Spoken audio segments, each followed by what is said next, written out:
בשנה הבאה נשב על המרפסת ונספור ציפורים נודדות. ילדים בחופשה ישחקו תופסת בין הבית לבין השדות.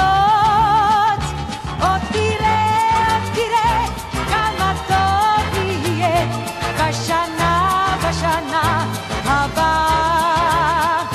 עוד תראה כמה טוב יהיה בשנה הבאה. ענבים האדומים יבשילו עד הערב ויוגשו צוננים לשולחן, ורוחות רדומים ייסעו אליהם הדרך עיתונים ישנים וענן.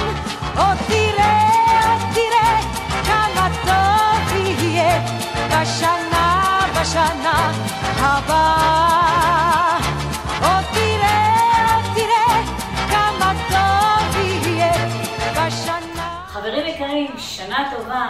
הייתה לי הזכות הנהדרת והנפלאה לעבוד עבורכם בשנה שעברה בכנסת ישראל, ואני מבטיחה לכם שבשנה הבאה אני אמשיך לפעול בתחום החינוך, ההתיישבות, הפריפריה, הבריאות. אמשיך להיות לימינכם, אוהבת אתכם. שנה טובה ומתוקה.